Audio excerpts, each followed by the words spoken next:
vamos seguir com ela, Vieco. Obrigado pela presença aqui hoje, nessa série especial que nós estamos fazendo aqui, Ditadura Nunca Mais, Semana Ditadura Nunca Mais. Ela Vieco Volkmer de Castilho, ex-subprocuradora-geral da República aposentada, ingressou na carreira do Ministério Público Federal em 1975, tendo se aposentado em 2023. No Ministério Público Federal exerceu as funções de Procuradora Federal dos Direitos do Cidadão, membro e coordenadora das Câmaras de Coordenação e Revisão, Corregedora-Geral, Ouvidora-Geral, Vice-Procuradora-Geral, entre outras. Presidiu a Associação Nacional de Procuradores da República.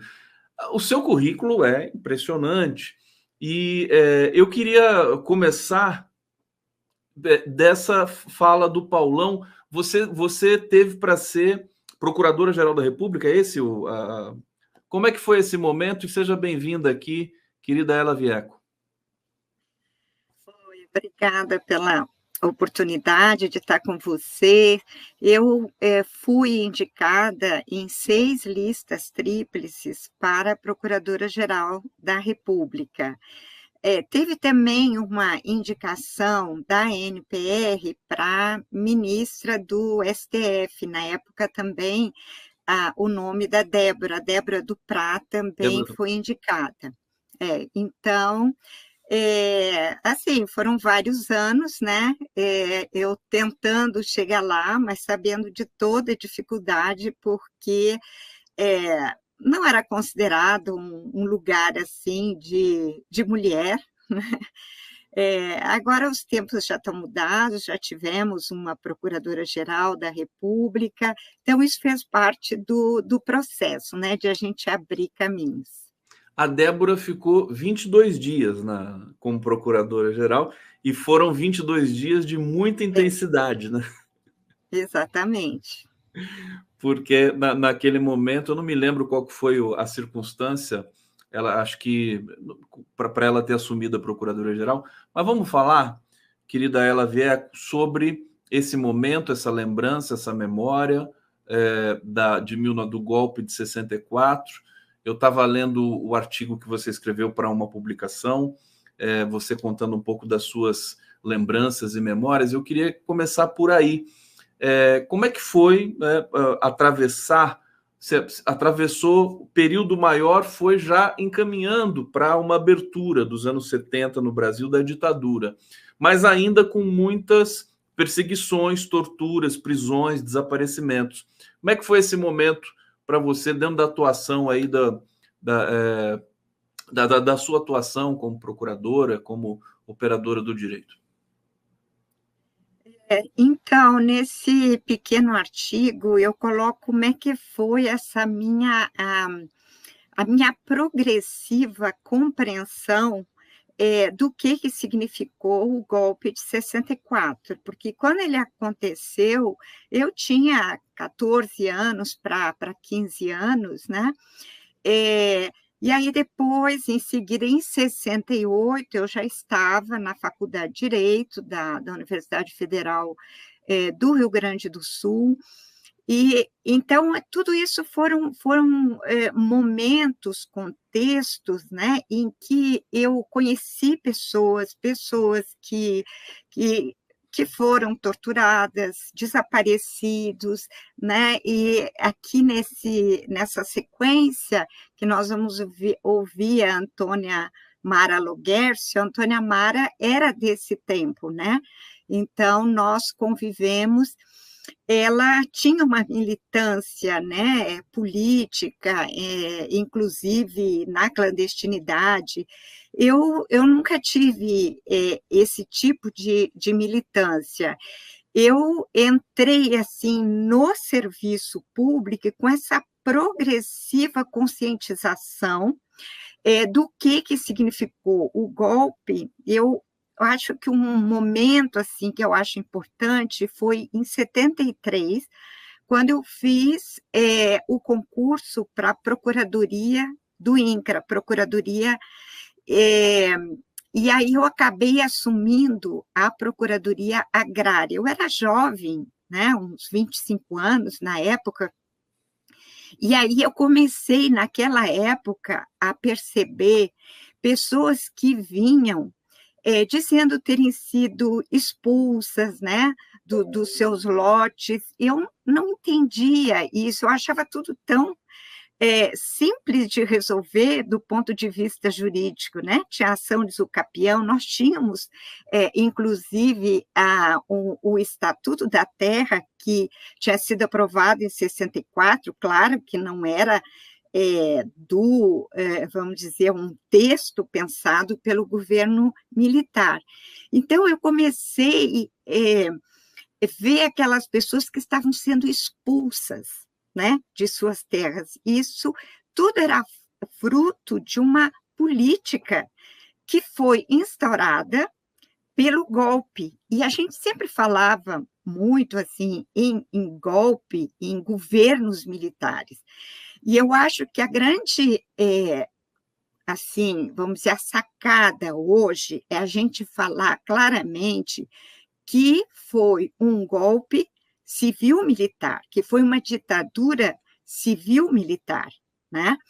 E que ela se entranhou. Isso a gente só entende na medida em que a gente sabe que houve uma vinculação muito forte, né? Ela entre o militar, o poder militar que vem lá do tempo do Império, com o poder econômico que precisava se atualizar dentro do contexto do capitalismo mundial, né?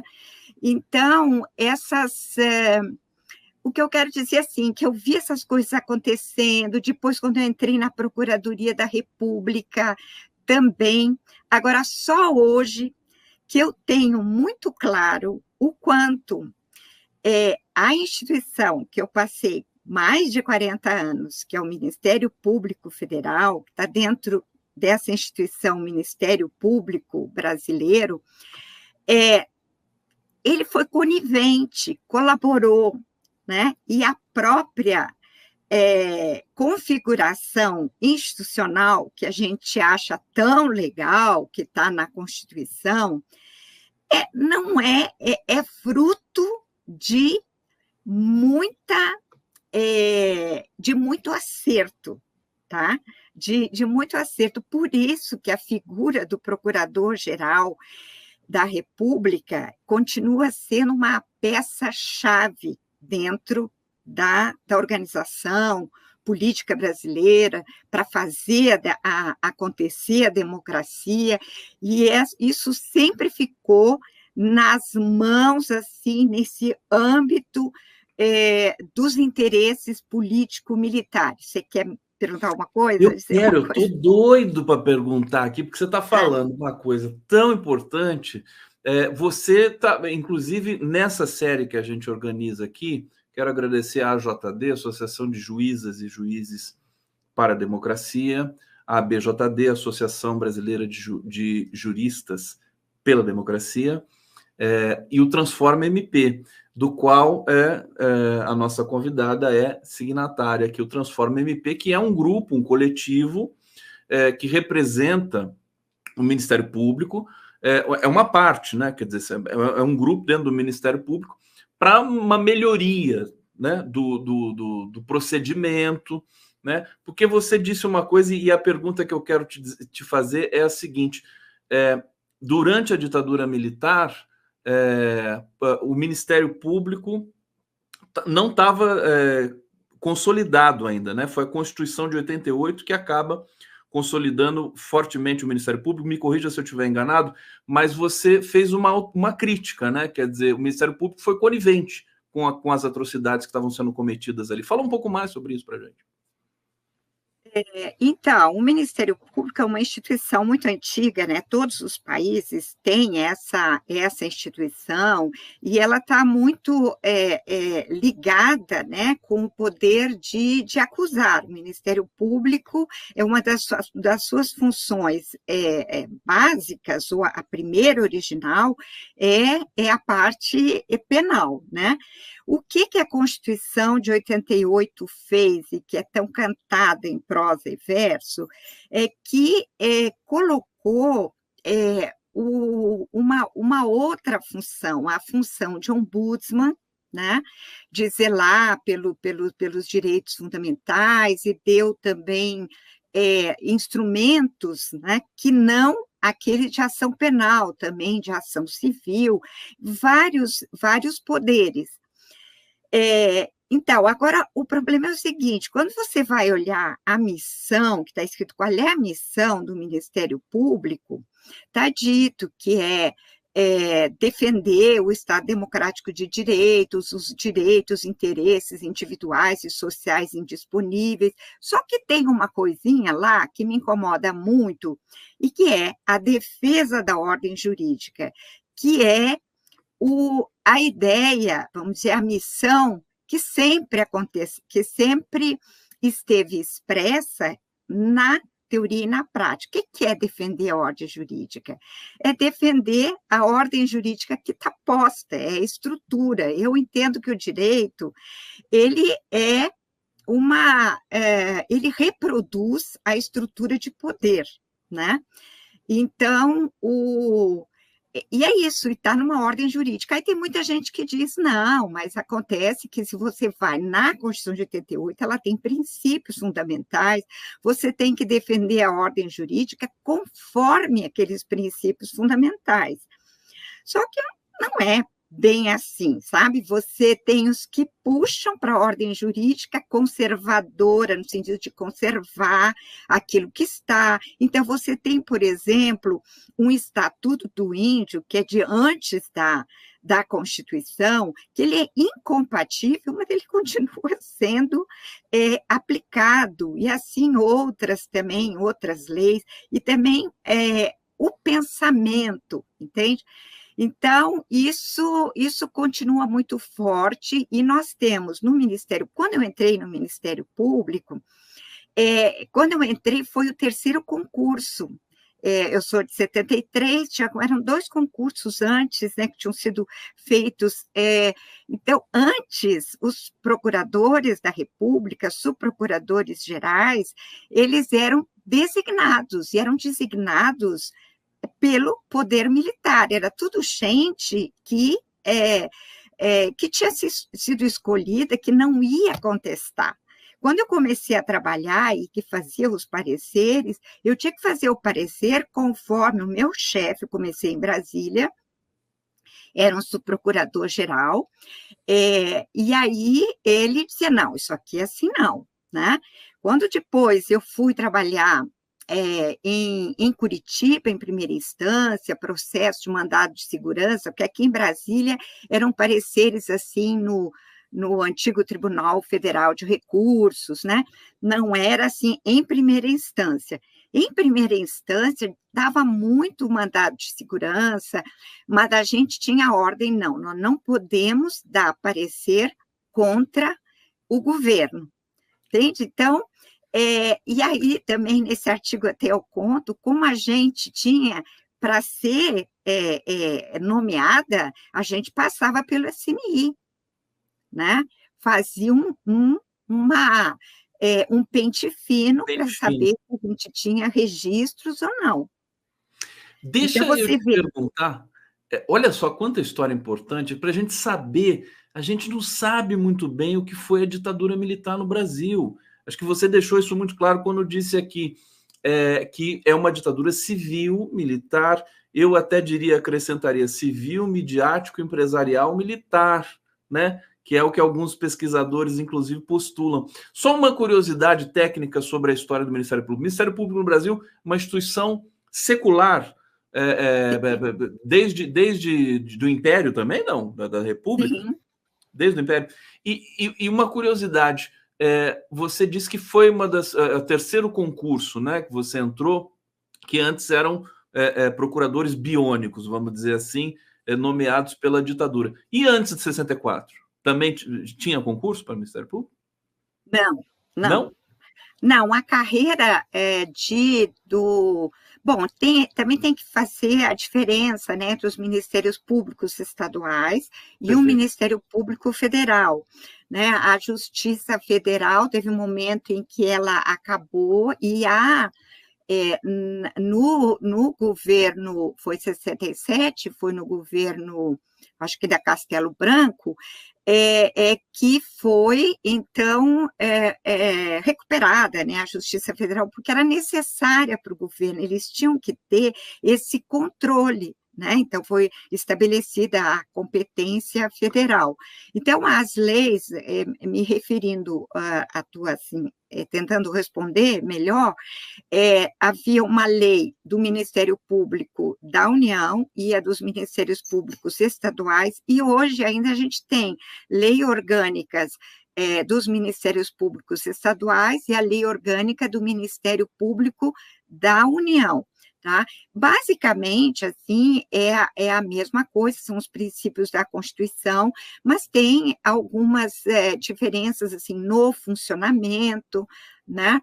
E então, para contar a história, como é que era, se era concurso ou não, aí tem que ver em cada estado. Perfeito. É que você destacou bastante o fato de que, né, conectado ao golpe de 64, o seu ingresso se deu por concurso e foi um dos primeiros concursos ali que foram abertos. Ela Vieco, eu estou pronunciando certo o seu nome? É Vieco? Certíssimo. Tá. Tanto faz. Assim, você viu, eu nasci em Curitiba, mas eu me criei em Porto Alegre, né? Fiz a faculdade, tudo lá, e o E do gaúcho é fechado, né? Então, dizem ela Vieco. Mas aqui, no Distrito Federal, no Nordeste e tal, é Vieco. Fique à vontade. Vamos, E aberto, E fechado. Fazer o aberto, porque a gente tem, né, pensando na abertura, a Vieco, uma metáfora também da abertura de 79 da ditadura militar no Brasil. Estou pensando aqui justamente na relevância desse momento de a gente rememorar. Nós estamos aí às vésperas de 60 anos do golpe. Nós estamos num momento muito delicado, né? Tentativa de golpe de 8 de janeiro, conectada ao golpe de 64, porque tem ali militares também no meio dessa história.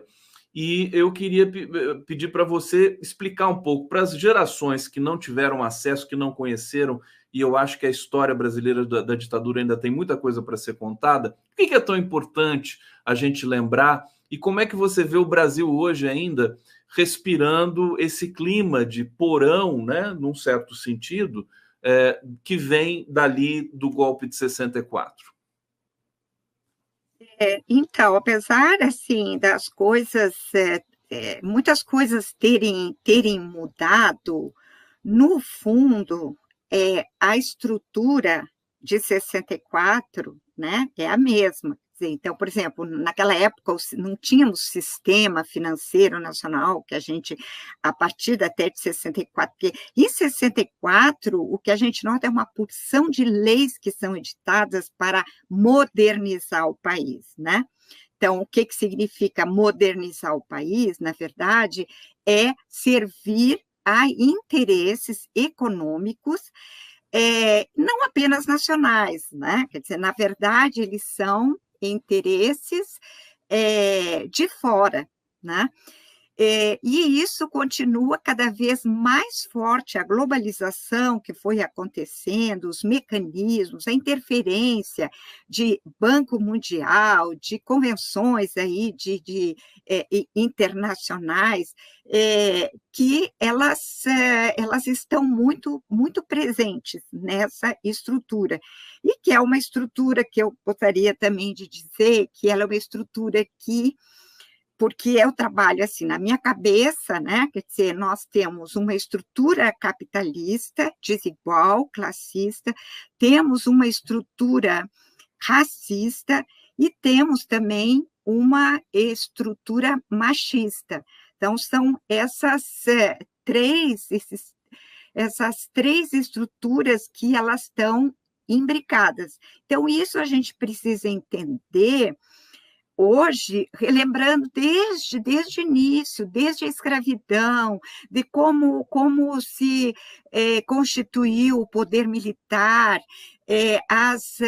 Enfim, sabe, e realmente, como você disse, tem muita coisa para a gente descobrir. Na minha instituição, né, Ministério Público, só se fala depois de 88, né? Não se fala o que aconteceu na época da ditadura. Não tem pesquisa sobre isso. Nas universidades, que é uma outra instituição a que eu pertenço, por exemplo, eu fui professora na Universidade Federal de Santa Catarina e estava em Santa Catarina nos anos de 84 a 92.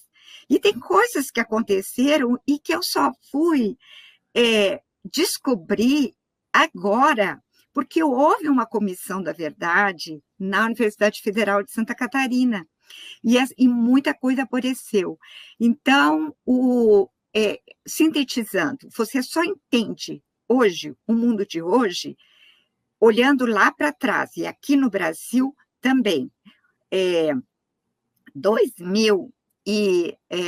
2013, 2017, 2020, 2023, tudo isso se conecta com o que aconteceu em 64, antes de 64, uma luta em que as pessoas que queriam instaurar um Estado de justiça social, de igualdade, tá? Elas não conseguiram, elas foram derrotadas, e foram derrotadas por forças internas que querem manter, continuam querendo manter privilégios e desigualdades, e forças também externas, né, de outros países. As pesquisas estão mostrando como a tortura foi ensinada, como oficiais de outros países ensinaram a torturar, e nós também fizemos o contrário, né? Ensinamos, por exemplo, no pau de arara, com todas as suas nuances de tortura, de dor, de sofrimento, também foram exportadas. O pau de arara é uma técnica que foi desenvolvida no Brasil. Você chegou a pesquisar essas origens das técnicas de tortura que foram utilizadas, não?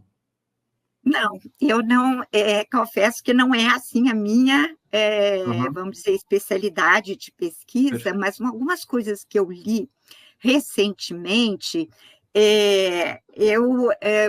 me faz que ela foi muito utilizada, né, nos anos de chumbo.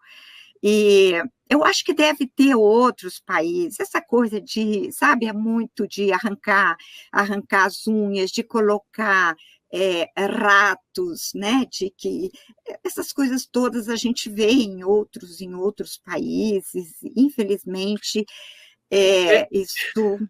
É o que de pior o ser humano tem, né, dentro de si. Aquilo tudo, o maior pesadelo que tiver, e a gente vê isso muito materializado também nas falas e nas práticas deste senhor que acabou de pernoitar numa embaixada, né, para tentar escapar da justiça. Olha, a gente vai... Deixa eu trazer comentários aqui do nosso público, celebrando a presença da Ela Vieco aqui conosco. Ivo Afonso: a doutora Ela possui não apenas um notório saber jurídico, mas possui uma mente brilhante, cativante, eleva o nível do programa. Com certeza, hoje eu sou aqui muito privilegiado em receber Ela Vieco. Maria de Lourdes Pavi: parabéns, Conde, que live maravilhosa, pessoal muito afetuoso aqui conosco. Regina Fagundes: é necessário um corte dessa entrevista com Ela Vieco. Teremos cortes, teremos vários, inclusive uma representação especial no sábado, em que eu vou reunir todas as entrevistas dessa série, dessa semana aqui, muito especial. Ela, pensando na situação atual do Brasil, você que, enfim, viveu momentos singulares aí da nossa história, de violência, teve acesso a relatórios sobre tortura também, está lá naquele seu artigo, descrições que te chocaram e tudo mais. Qual que é a importância? Primeiro, eu queria saber o que você está achando um pouco desse presente, das investigações, dessa última tentativa de golpe que nós temos aqui. Infelizmente, o Brasil é um país estruturalmente golpista ainda, as elites brasileiras. Como é que você está avaliando a conduta das autoridades com relação a isso e a importância da reinstalação da Comissão de Mortos e Desaparecidos, que é uma luta que todos que estão conectados com esse espírito democrático de memória, né, da ditadura militar brasileira, estão reivindicando para um governo que foi eleito também, entre outras coisas, para isso, né, para preservar a memória democrática do país. Por que é tão importante a volta da comissão? Então, porque a comissão ela tem que terminar esse trabalho de recuperação da memória, né? E também fornecer subsídios para a responsabilização, porque o problema é que a gente não teve essa justiça de transição, né? A questão da lei da anistia também, que o Supremo está há anos, né, com embargos de declaração para decidir qual é o conceito, né, a anistia, qual é a amplitude. Então, eu acho assim, essa falta de coragem de encarar isso. Nós temos que virar essa página, e eu acho, assim, eu não consigo entender, o Brasil é um país surreal. Como é que um homem, assim, que tão grosseiro na maneira de falar, na maneira de ser, sabe? Como é que essa pessoa conseguiu ser presidente da República? Um cara que dizia, eu vi, isso Eugênia Gonzaga me falou, eu não acreditava. Um dia, quando eu estava na Câmara, passei em frente à porta, né, o deputado, desse deputado, e dizia, quem gosta de buscar osso, alguma coisa assim, é cachorro, né? Porque havia toda esse trabalho magnífico, né, que a minha querida Eugênia, que devia estar aqui presente, a Eugênia, assim, puxou muito, e outros colegas, o Marlon Weicher, eu não quero, vou ficar nesses dois, mas são muitos colegas do Ministério Público, dessa parte, assim, pulsante e entusiasmada por fazer valer os direitos, né, que foi atrás desses restos mortais dos desaparecidos, a localização deles, né? Eu passei um pouco assim, em alguns momentos, pontualmente, por exemplo, essa coisa dos militares nunca nos darem as informações. Eles tinham as informações, essas tantas queimaram, o que fizeram, mas eles eram aquela, podiam dizer não. Nós dizemos não vamos abrir. Então, é muito importante. Hoje, nos que aconteceu, por exemplo, esse último fato da Marielle, tem coisas que se diferenciam de outras investigações. Eu acho que também porque a sociedade brasileira ela está um pouco mais consciente, tem mais informações de como aconteceu, né? Mas se precisa passar a limpo essa história, e só quando todos tiverem, sabe, consciência do que aconteceu, de que foi a ideia de justiça que foi sepultada, que foi torturada, que, sabe, isso, que nós temos que partir para uma realidade diferente.